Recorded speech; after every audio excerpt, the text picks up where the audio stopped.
Igreja Açores, o programa com a atualidade da Diocese para ouvir aos domingos, ao meio-dia, na sua Antena 1 Açores.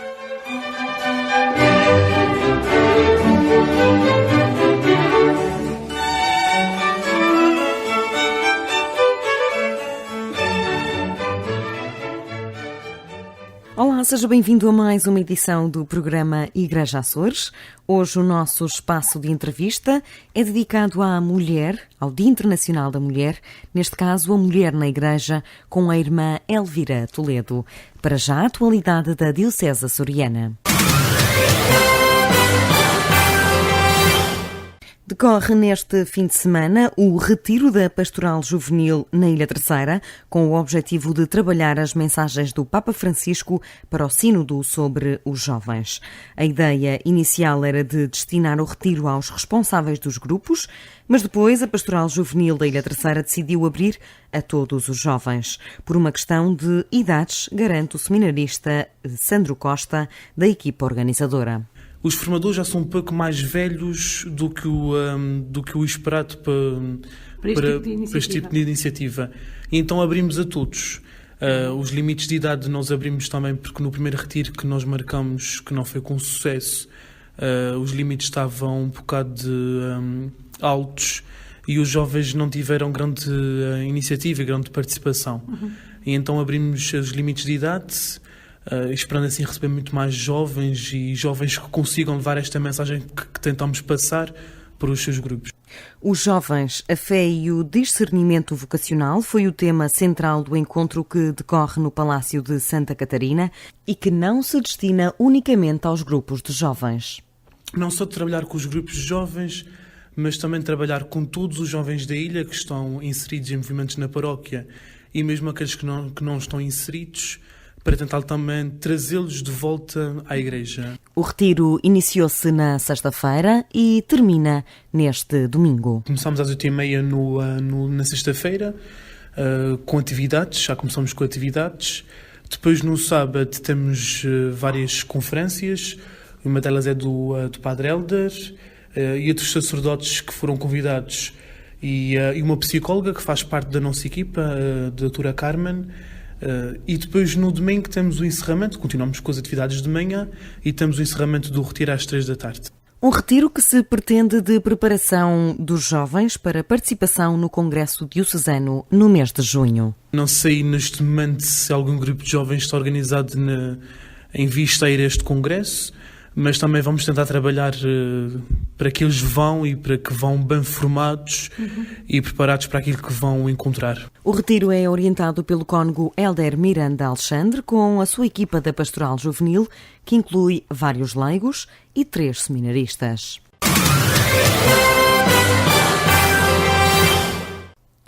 Há largos anos que a Igreja em Portugal não tem dados concretos de participação dominical.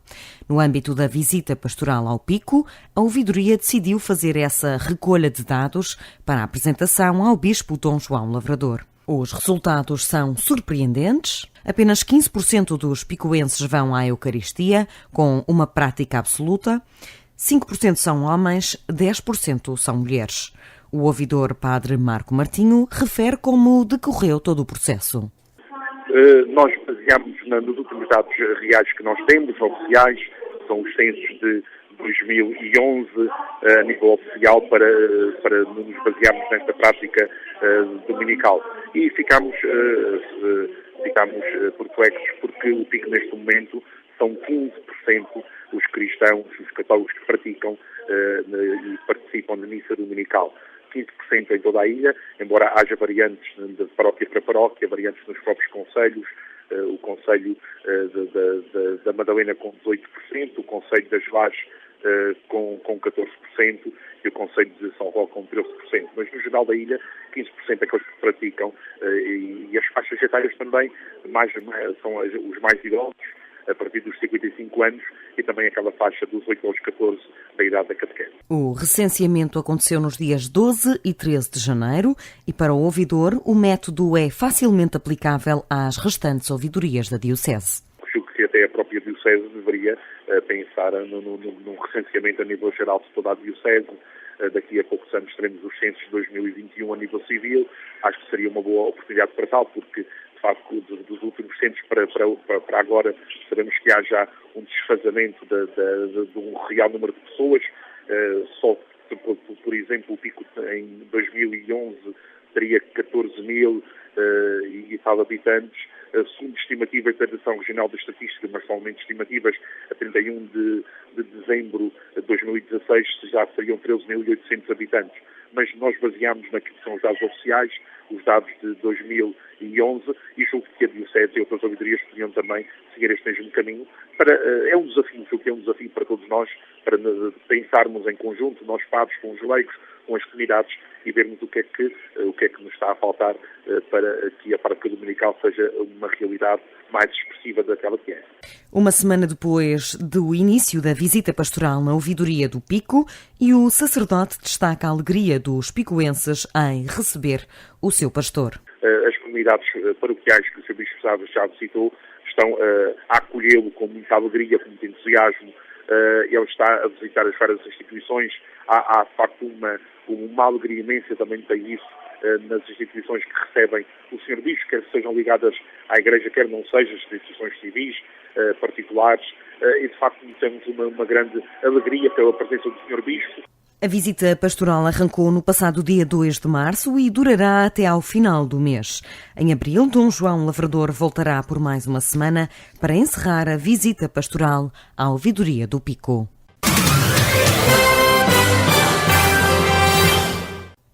O núcleo do Caminho Neocatecumenal na Ilha Terceira organizou sessões de catequese bissemanais durante um mês.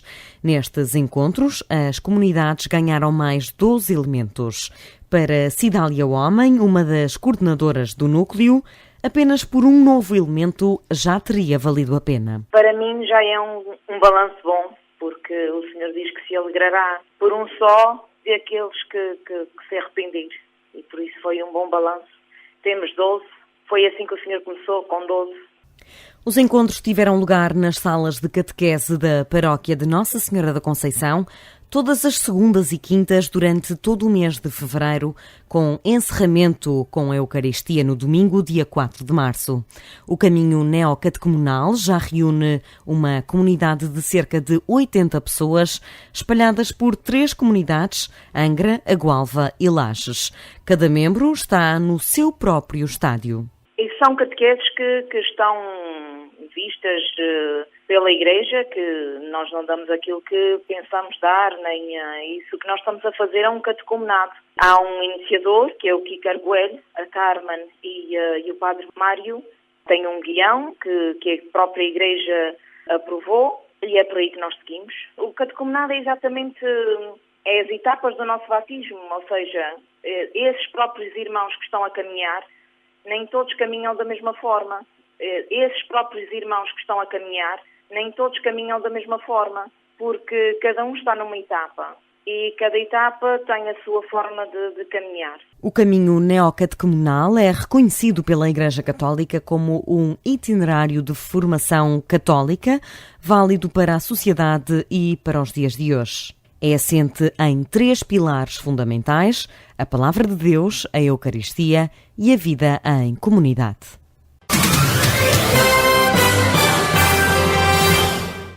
O curso de preparação para o matrimónio, conhecido por CPM, necessitava de reajustes nos conteúdos programáticos nos últimos anos. Os assistentes espirituais da Diocese e do país já vinham a alertar há algum tempo.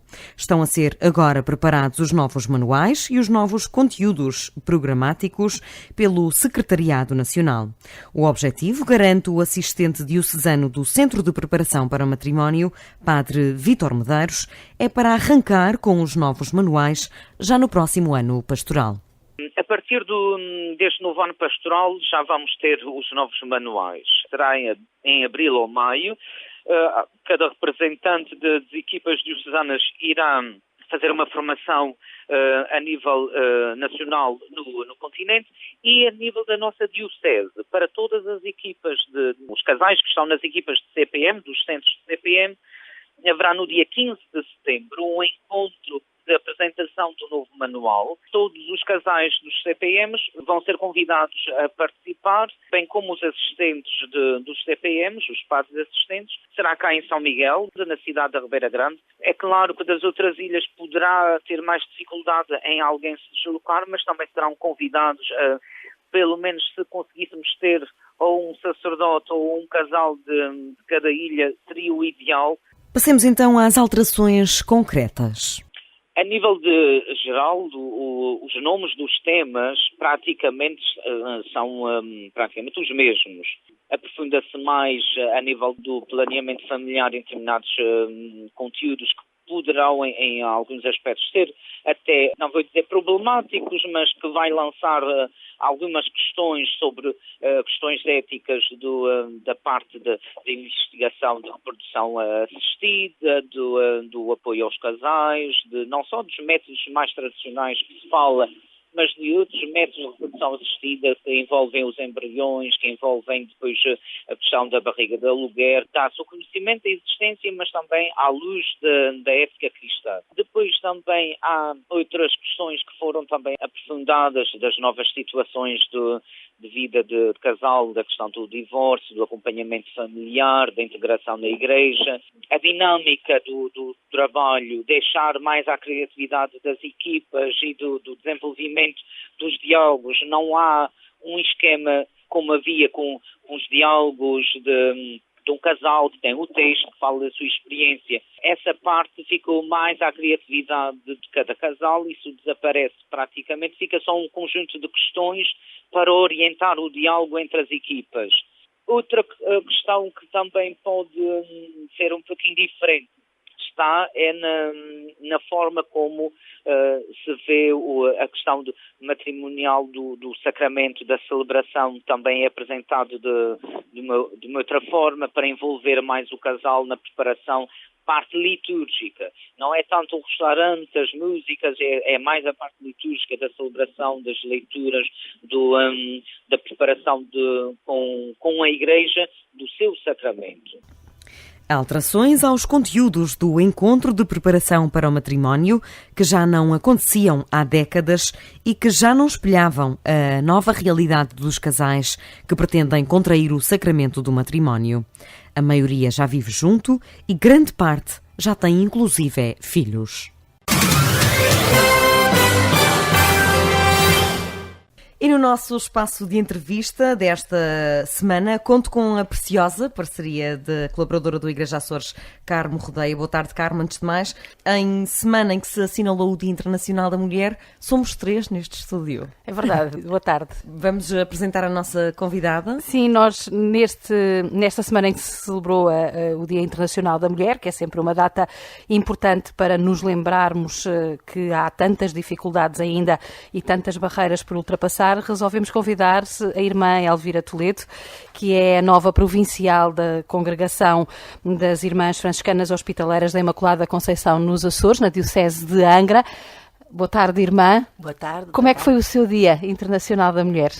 Um dia vivido como os outros dias, mas também pensando neste problema da mulher no tempo de hoje e sobretudo no meu problema, no meu ser de mulher.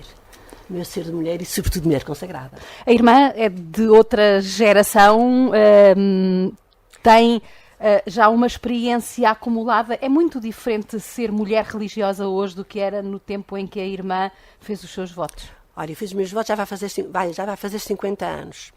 Mas a vida era bastante diferente, mas entre nós as coisas não mudaram assim tanto, porque nós sempre tivemos uma formação no sentido de ocuparmos o nosso lugar, de desenvolvermos as nossas capacidades de mulher. Mesmo sendo consagradas, sempre nos formaram no sentido de sermos pessoas afetivas, pessoas próximas, pessoas abertas, dialogantes. Essa essência de mulher, no fundo, já vos era inata. A formação era nesse sentido, de facto, de nos ajudar, porque a nossa missão é esta, ser mães, ajudar os outros. Para ajudar temos que ser totalmente disponíveis, entregues. Na Igreja, as mulheres começaram a ter um papel diferente nos últimos anos, um papel que não tinham.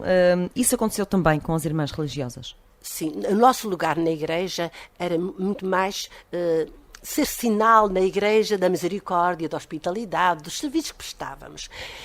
Mas hoje a igreja tem para nós um outro olhar. Basta o Papa Francisco ter dito há pouco tempo que a igreja é mulher. A igreja, não, o igreja. Portanto, o Papa e outros papas, já temos testemunhos de outros papas, desde Pio XII, que de facto apontam a importância da mulher na Igreja.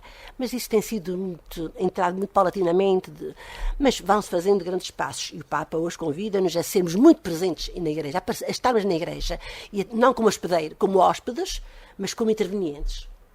Esse magistério de ser mulher também implica, ou essa condição de ser mulher, implica um outro magistério. Quando se fala geralmente na participação das mulheres na Igreja e no envolvimento da mulher na Igreja, fala-se muito na questão da ordenação das mulheres, fala-se muito por aí. Mas lembro-me de uma das últimas homilias que o Sr. António de Sousa Braga fez na nossa diocese, aqui na sede de Angra, onde ele dizia justamente, julgo que foi na saída da imagem peregrina de Nossa Senhora de Fátima, da sede de Angra, quando ele falou do papel de Maria e da mulher na Igreja. E ele dizia que a mulher tinha um papel essencial, determinante e decisivo. Basta ver o Evangelho, não é? Para percebermos quem foram as primeiras a anunciar a ressurreição, quem foram as que permaneceram junto ao Calvário. Que magistério é este, irmã? A irmã que tem tantos anos de experiência a lidar com a Igreja, com a hierarquia, que papel é este? É o magistério do rosto feminino de Deus. Nós, as mulheres na Igreja, somos a expressão do rosto feminino de Deus. E se nós quisermos pensar um pouco na dignidade da mulher e o seu papel na Igreja, basta olhar para Maria. O que seria o colégio apostólico sem Maria? E Maria antecipa-se ainda, digamos assim, a dimensão mariana na Igreja antes da dimensão petrina do Papa. Não é? Maria foi a primeira, digamos, a estar ali a dirigir os apóstolos. Portanto, o Papa Francisco já diz isso e afirma isto mesmo, que a nossa missão é dar este rosto feminino à Igreja. Ser esta presença materna, estas entranhas que também geram vida. Com o nosso ser, sobretudo com o nosso ser, mais do que com o nosso fazer. O nosso fazer, a nossa ação apostólica, a nossa ação missionária é importante, mas o nosso ser, mesmo no silêncio das nossas casas. E o Papa apela muito ao silêncio, à oração, para que a nossa atividade apostólica seja, de facto, um gerar vida. E é um gerar vida que passa da Igreja, mas que passa para o mundo, não é? Tem que passar para o mundo. Na Igreja temos que ser presença geradora de vida junto àqueles com quem trabalhamos, junto dos nossos irmãos, e sermos este sinal da santidade de Deus. Nossa vocação essencial é sermos a expressão da nossa radicalidade do batismo. Somos chamados a viver a radicalidade do batismo. Todos os cristãos são chamados a viver o seu batismo. Nós, radicalmente, somos chamados a essa vivência de santidade. E é outro testemunho, outro sinal que eu penso que é muito importante, que é a fraternidade. Nós, religiosas, vivendo em fraternidade, somos, de facto, um sinal para o mundo de que é possível sermos irmãos. Mas é um sinal que não passa, irmã, com tanta crise de vocações. A vida religiosa para as mulheres é mais exigente que para a dos homens, porque nós verificamos também uma quebra de vocações para o sacerdócio. Ainda assim, os seminários vão sobrevivendo. Exatamente. Já as congregações... Pois, nós temos uma grande crise vocacional aqui na Europa. Neste momento, mesmo até nós, que éramos uma congregação bastante numerosa, na Europa estávamos com muitos problemas, noutros países estamos razoavelmente bem. Mas eu penso que hoje as jovens ainda estão numa fase que os rapazes já ultrapassaram. Sabe? Eu penso que as jovens ainda estão numa fase de busca, porque há muita publicidade e muita exploração da mulher, de muitos atrativos para a mulher. Os homens também têm esses atrativos, mas são de maneira diferente. Nós somos talvez mais vaidosas, queremos mais protagonismo, e portanto eu penso que as jovens de hoje não é que não sejam generosas. E até há muitas jovens que se dão uns tempos a uma missão, vão um ano para uma missão até estrangeira, mas a doação total, a entrega para sempre, isso é uma crise que está a atingir também até a própria família, não é?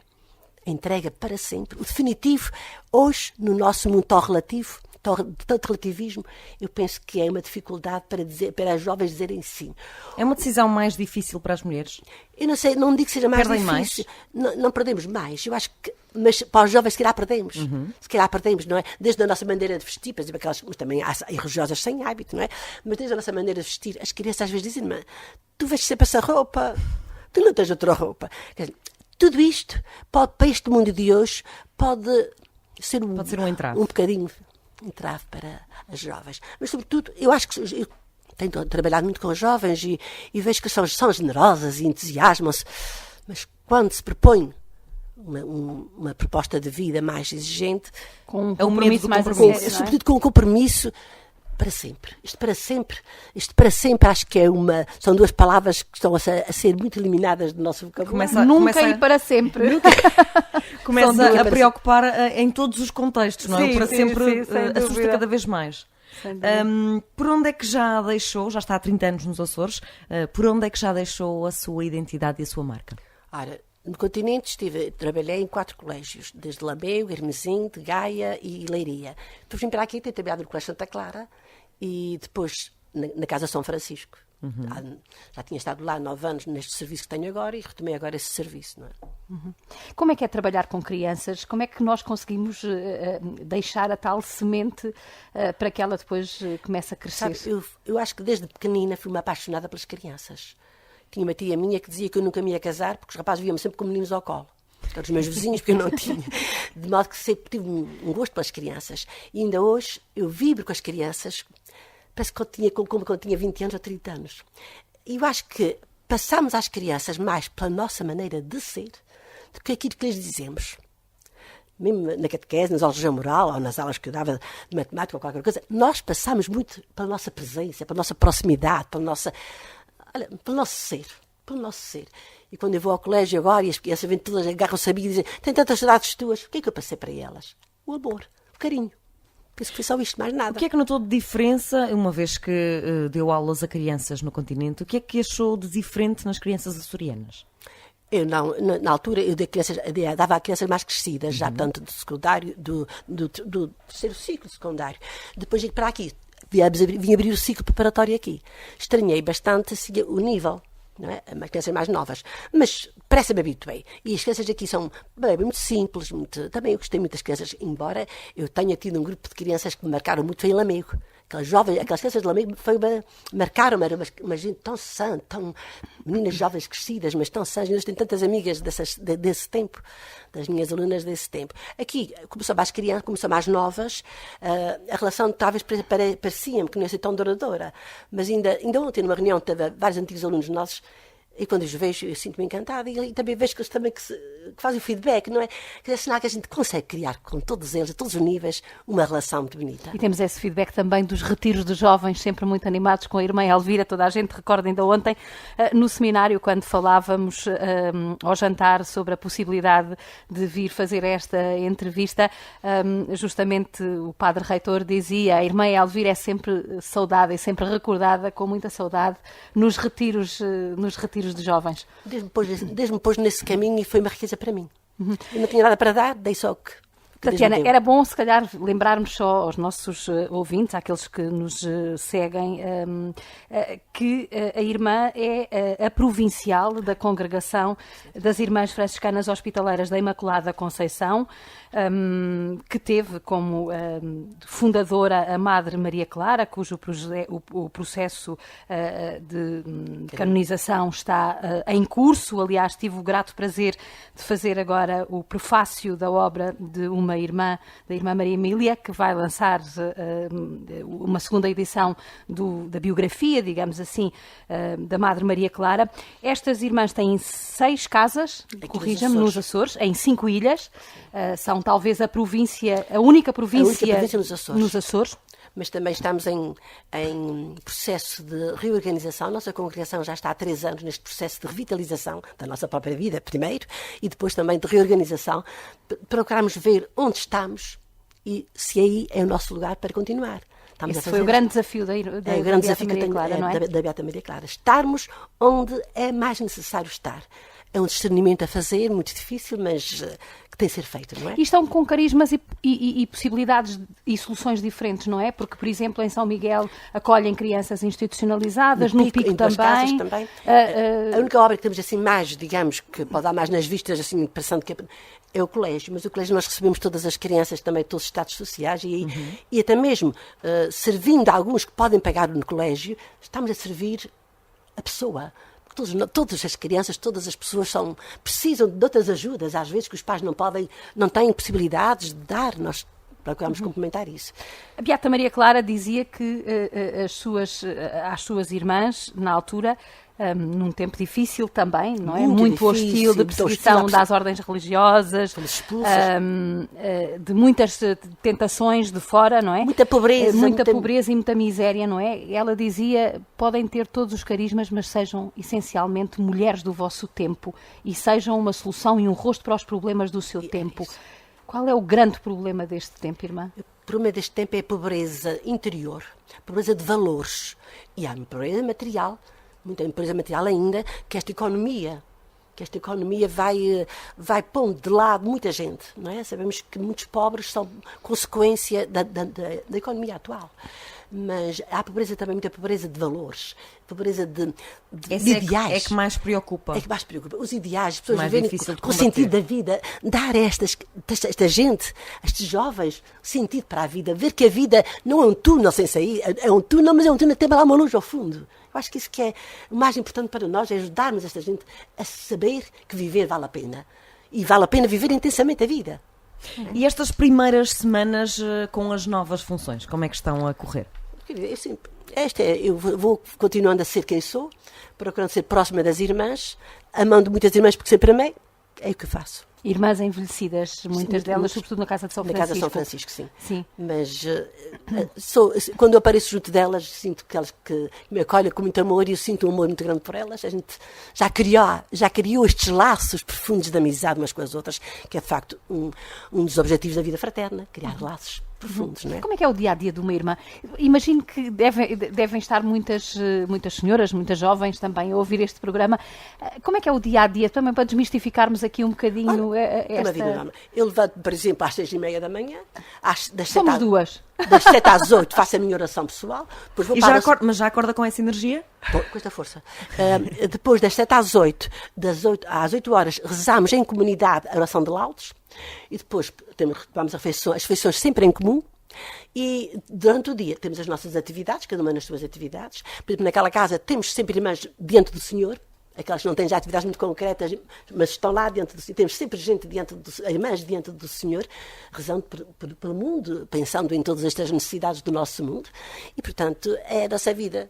E depois, à tarde, sempre temos a Eucaristia, temos a nossa oração de vésperas, à noite, novamente, estamos reunidas, temos um momento de convívio, depois do jantar, onde a gente conversa, conta uma anedota, conta uma história, conversamos da nossa vida do dia e depois terminamos com outro momento de oração comunitária. Uhum. Essa atenção ao mundo faz com que também tenham uma reação diferente perante os problemas que vos vão chegando através dos vossos alunos, através das famílias dos vossos alunos e dos meios de comunicação. Como é que é a reação, como é que é a vivência, como é que é o intercâmbio, por exemplo, com outras irmãs do continente, das outras ilhas, como é que vivem essa comunidade? Nós com as irmãs das ilhas, temos um intercâmbio, sobretudo, eu tenho de ter mesmo um intercâmbio mais profundo com as irmãs que estão nas ilhas, ter uma presença, e portanto vou a visitá-las, desta vez ainda só fui visitar uma comunidade, que ainda está há pouco tempo, e tem havido muitas coisas para poder resolver antes, mas procuramos ter sempre um contacto muito íntimo, e depois reunimos-nos para tempos de formação permanente, retiros, momentos de formação mesmo, reunimos-nos na Casa de São Francisco para esse tempo. Quais são as ilhas mais prósperas em termos de vocações e quais são as mais preocupantes? Nos Açores, já há muitos anos que temos vocações, mas que abandonaram. Portanto, neste tempo tivemos muitas vocações de São Miguel, da Terceira, muitas vocações da Terceira, de Faial, mas neste momento estamos sem vocações há alguns anos. Aqui nas ilhas. Uhum. A falta de uma pastoral universitária, eu lembro-me uma vez, entrevistei a irmã superiora da congregação que veio aqui ao capítulo que houve aqui em Angra. Conceição, exatamente. E na altura ela dizia-me que uma das lacunas que tinham era de facto o desenvolvimento de uma pastoral universitária que pudesse acompanhar os jovens naquela transição entre a escola do secundário, onde estão mais próximas, e depois a universidade, e fazer a caminhada. É possível nós darmos este salto? Nós temos a Universidade dos Açores aqui, é possível as irmãs também se desdobrarem por aí? Eu penso que nós não temos também já, assim, possibilidade de irmãs em idade e em capacidade de formação para poder enfrentar a juventude universitária. A esperança é última a morrer, não é? Podemos sempre esperar que isto mude, mas agora, como as jovens em geral, que a gente tinha muita proximidade com os jovens, vamos tendo essa proximidade com os jovens. Os jovens universitários às vezes aparecem nos nossos encontros e assim, mas eu penso que as universidades são um bom espaço também para a pastoral, não digo pastoral vocacional específica, mas a pastoral juvenil. Não é? Ajudá-los, de facto, a uma integração na vida cristã, para depois poderem fazer opções, porque eu penso que é necessário dar a consciência de que toda a vida é uma opção e que todos somos chamados, todos temos uma vocação, não é? O matrimónio é uma vocação e só quem escolhe, o cristão tem de escolher o matrimónio como uma opção de vida devia ser de batismo, como é religiosa, como é ter ficando solteira no mundo. Todas as escolhas que fazemos têm de ser consequência de uma opção de vida, de uma opção consciente e com sentido. Como é que vê o pontificado do Papa Francisco? Eu gosto muito do Papa Francisco. Aliás, também gosto. Eu ontem dizia mesmo, apreciei muito o pontificado do Papa Bento XVI, aquela sua profundidade, gostava muito de ler aquilo que ele escrevia. O Papa Francisco é um comunicador. É um comunicador e um homem que acerta naqueles pontos assim essenciais. Tenho, de facto, uma grande admiração pelo Papa Francisco e peço muito a Deus que o continue a dar força para ele animar mais este mundo. Na senda da reforma, não é? Das reformas que ele está procurando fazer no Vaticano e na Igreja. O que é que ele vai fazer em relação às mulheres? O que é que acha? Não lhe peço que seja futuróloga, mas pelo menos... Não. Eu penso que ele vai cada vez mais procurar dar espaço para que as mulheres tenham o seu lugar na Igreja. Lugar que não é preciso ser ordenadas sacerdotes. Não é? Maria não foi sacerdotisa e, no entanto, é mais santa das mulheres todas do mundo e mais dos padres todos, não é? Portanto, não vou para esse caminho da ordenação, mas pelo caminho de uma maior entrega à Igreja, de uma maior presença em todas as coisas da Igreja. Por exemplo, o Papa, uma coisa que ele chama, agora há pouco tempo ainda, teólogas, e a teologia da vida consagrada tem que ser mais desenvolvida, da vida da mulher, teologia da vida da mulher na Igreja. Não só a mulher consagrada, mas toda a mulher, como inserida na Igreja, a teologia tem muito pouco espaço, tem dado muito pouco espaço a este tema. A mulher na Igreja. Irmã Tatiana, deixe-me só fazer esta pergunta e da minha parte também estamos quase a terminar esta conversa. O papel da mulher é importante, falou da questão da teologia, falou da questão de um novo magistério para as mulheres, que signifique mais compromisso, mais responsabilidade. O que é que seria diferente na Igreja? E o Papa Francisco tem apelado essencialmente a uma pastoral da misericórdia, uma igreja da misericórdia, uma igreja de braços abertos, que no fundo é a igreja-mãe. O que é que seria diferente no governo da igreja, na igreja em geral, se fossem as mulheres a liderar mais? Se as mulheres liderassem mais, eu penso que havia mais... A misericórdia teria outro aspecto, e o tal aspecto maternal, não é? A misericórdia acho que seria mais previsível, mais clara, mais nítida na Igreja, porque a mulher tem, sem querer, a mulher é toda cola, toda entranhas de misericórdia, todo coração, não é? Pela nossa maneira de ser, não é? Portanto, eu penso que a Igreja também vai beneficiar muito, o mundo cristão.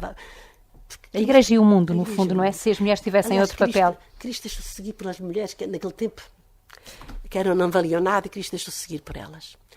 Pode dizer-se que este é um tempo da mulher na Igreja? É um tempo que vai crescendo a possibilidade da mulher, da presença da mulher na Igreja, cada vez mais responsável, cada vez mais ativa. Aliás, o Papa já está a convidar a mulher já para secretariados, essas coisas de alto governo da Igreja, não é? Portanto, eu penso que é isso. Mas o que importa é, sobretudo, a gente servir sempre com alegria e com muita paixão. Sim, com muita paixão. Deixar bem claro aos nossos ouvintes que esta entrevista, apesar de passar no domingo no programa Igreja Açores, foi gravada no próprio Dia da Mulher. Nós vamos sair daqui e vamos pôr a conversa em dia às 3. Obrigada por terem estado neste espaço de rádio. Foi a melhor maneira de começarmos este Dia da Mulher. Obrigada por virem ao Igreja Açores. Carmo.